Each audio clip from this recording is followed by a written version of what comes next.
হে জগতবাসী, আজ আমি শামীম আলী চিশতি আপনাদের সামনে আরও একটি আলোচনা নিয়ে আসলাম। সেই আলোচনাটি হলো যে আজকের আলোচনাটি একটু ব্যতিক্রম হবে। আপনারা যদি একটু ধৈর্যের সাথে শোনেন তো ইনশাল্লাহ আমি বলে সার্থকতা হবে এবং আপনাদের উপকার হয়ে যাবে। আর সেই উপকারটা ইহকাল এবং পরকালের দুইটি কালের উপকার হয়ে যাবে। হে জগতবাসী, যে আজকের আলোচনাটি হলো, আল্লাহ কোরআনে বলেছেন তুমি যা করবে ঠিক তা পাবে, তুমি যা করবে ঠিক তা পাবে। আবার আরেক জায়গায় বলেছেন ফাবিআলা ইয়া রাব্বিকুমা তুকাজ্জিবান, তোমরা তোমাদের কোন কোন কর্মফলকে অস্বীকার করো।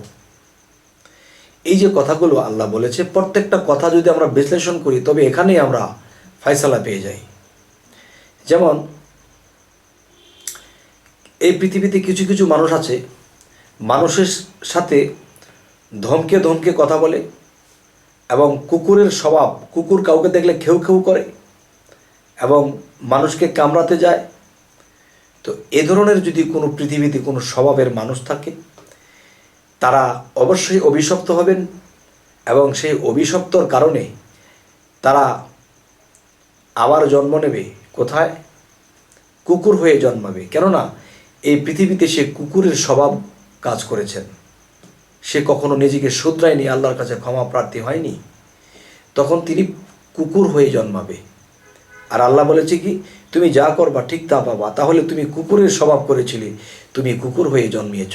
হে জগতবাসী, যে এক ধরনের মানুষ ইঁদুর হয়ে জন্মাবে। ইঁদুর হয়ে জন্মাবে কেন?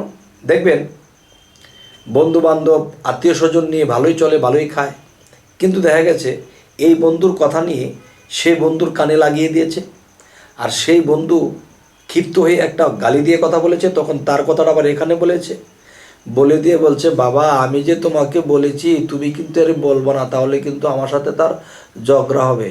না না না, আমি তাকে বলবো না।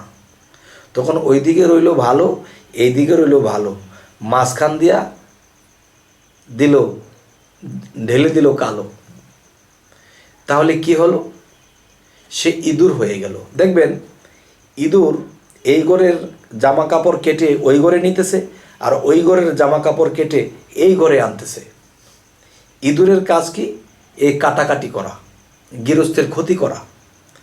ঠিক এই পৃথিবীতে কোনো মানুষ তার কথা নিয়ে তাকে লাগাইতেছে, তার কথা নিয়ে তাকে লাগাইতেছে। এই স্বভাব যদি সে কখনো ত্যাগ না করে এবং আল্লাহর কাছে ক্ষমা প্রার্থী না হয়, তাহলে সে ইঁদুর হয়ে জন্মাবে। কেননা আল্লাহ কোরআনে বলেছে যে তুমি যা করবা ঠিক তা পাবা। তাহলে সে ইঁদুরের স্বভাব কাজ করে গেছে, সে ইঁদুর হয়ে জন্মাইছে। তবে আমার এই কথাগুলো কেউ ফেলে দিতে পারবেন না। হাদিস শরীফে কি এসেছে যে মানুষ যখন পাপিষ্ঠ হবে, তাকে যখন দোজকে নিক্ষেপ করা হবে, তখন কিন্তু দোজকে নিক্ষেপ করার আগে তাকে মানুষের স্রোতে ফেলাবে না, তাকে অন্য পশুরূপে ফেলানো হবে। আর পশুর জীবনটাই নরক জীবন, জাহান্নামী জীবন, অনেক কষ্টের জীবন। আচ্ছা, তাহলে আরেকটি বিষয় হলো যে এই পৃথিবীতে দেখা গেছে যে মানুষ আরও কিছু পাপ করে থাকে। সেই পাপগুলো হলো, সে বাস্তব জীবনে গ্রামে গ্রামে মানুষের মুরগি চুরি করত, কবুতর চুরি করত, মানুষের গরু চুরি করত, বিভিন্ন চুরি করে করে সে চলতো এবং দিনের বেলায় সে সাহেবের মতো হাঁটতো আর রাতের বেলায় চুরি করত। কিন্তু দেখা গেছে এই লোকটা যা করতো সে ঠিক তা পাবে। কেন? আল্লাহ বলেছে তুমি যা করবা ঠিক তা পাবা। এবং কর্মফল ফাবিআলা ইয়া রাব্বিকুমা তুকাজ্জিবান, তোমরা তোমাদের কোন কোন কর্মফলকে অস্বীকার করবে, তুমি যা করবে ঠিক তা পাবে। তখন এই লোকটি শিয়াল, বাওরাল বা এই বেজি এ ধরনের হয়ে জন্মাবে। কেন? দেখবেন শিয়াল মুরগি চুরি করে খায়, দেখবেন শিয়াল অন্যের অনেক কিছু চুরি করে নিয়ে যায়। বিড়াল যখন বেশি বড় হয় তখন আমাদের দেশের ভাষায় বাওরাল বলা হয়। এরাও কিন্তু মুরগি চুরি করে খায়, বিভিন্ন কিছু ঘরের মধ্যে এটা সেটা চুরি করে খায়, তখন সে মানব জীবন পেয়ে যখন পশুর স্বভাব ধরে রেখেছিল, তখন সে মৃত্যুর পরে কিন্তু সেই পশুকুলে সে জন্ম হবে। তবে এই কথাটা কেউ ফেলে দিতে পারবেন না। হাদিস শরীফে কি বলেছে? মানুষকে যখন দোজখে নিক্ষেপ করা হবে, সেই মানুষকে কিন্তু এই মানুষের স্রোতে ফেলাবে না, পশুর স্রোত বানিয়ে ফেলাবে, যে যেটা প্রাপ্ত হয়েছে। হে জগতবাসী, জানি না আজ আমার এই কথাগুলো আপনাদের কেমন লাগছে। আচ্ছা, আরও একটি বিষয় হলো যে কি স্রোত বানাইলে খোদা রূপ মিশায় আপনার, এই স্রোত দুজকে যাবে যে বলে সে গুণাগার। আদম দেহেতে খোদা দম থাকিতে নাহি জুদা, কেবা আদম কেবা খোদা, কে করিবে কার বিচার।